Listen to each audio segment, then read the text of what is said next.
I promise, sir, I will deposit the exam fees, please, as soon as possible. Thank you, sir. Thank you very much.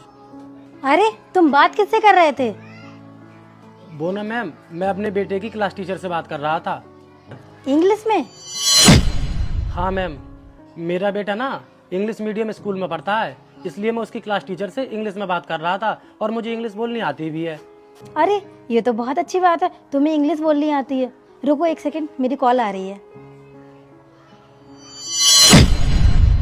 Hello ma'am, आपने जो मुझे project दिया था वो मुझसे complete नहीं हो पाया है। क्या कहा तुमने? वो प्रोजेक्ट अभी कंप्लीट नहीं कर पाए हो? 3 दिन हो गए हैं तुम्हें प्रोजेक्ट दिए हुए। मुझे तो ये समझ में नहीं आता कि तुम कंपनी में बैठ के करते क्या हो। मैम, मैंने अपनी तरफ से पूरी कोशिश कर ली, लेकिन वो प्रोजेक्ट कंप्लीट नहीं हो पाया।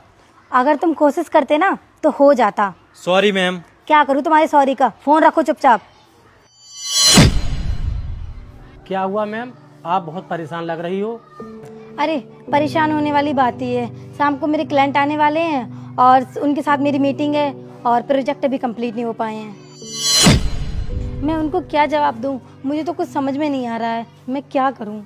अरे मैम साहब, कौन से प्रोजेक्ट की बात कर रही हो आप? क्या मैं उस प्रोजेक्ट को देख सकता हूँ? अरे तुम देखकर क्या करोगे? तुम उसके बारे में जानते ही क्या हो? आप मुझे एक बार दिखाइए तो सही, हो सकता है मैं आपकी हेल्प कर सकूं। अरे इसमें ना सॉफ्टवेयर का काम है और इसमें तुम कुछ नहीं कर पाओगे। मुझे तो ऐसा लगता है मेरे हाथों से ये डील गई। अरे मैम साहब, आप मुझ पर विश्वास कीजिए, मैं आपकी हेल्प जरूर कर सकता हूँ। लाइए लैपटॉप मुझे दीजिए।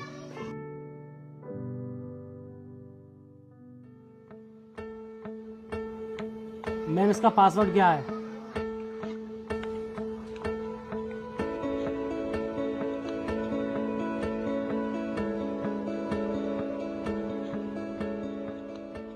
ये लीजिए मैडम, आपका प्रोजेक्ट कंप्लीट हो गया। व्हाट? तुमने इतनी जल्दी प्रोजेक्ट कंप्लीट कर दिया?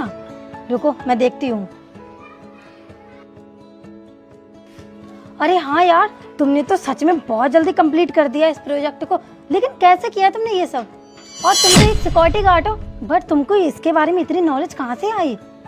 मैम साहब, ये सिक्योरिटी गार्ड की नौकरी तो मैं मजबूरी में कर रहा हूँ, पहले मैं इंजीनियर रह चुका हूँ। क्या तुम इंजीनियर रह चुके हो? तो ये सिक्योरिटी गार्ड की नौकरी क्यों कर रहे हो तुम? मैम साहब, मैं जिस कंपनी में जॉब करता था वहाँ के ओनर मुझसे बहुत खुश रहते थे, लेकिन हमारे कंपनी के मैनेजर को ये सब पसंद नहीं था, इसलिए उस मैनेजर ने मुझ पर चोरी का झूठा इल्ज़ाम लगाकर मुझे नौकरी से निकलवा दिया और मेरी आईडी को ब्लॉक लिस्ट में डलवा दिया, जिससे कि मुझे किसी भी कंपनी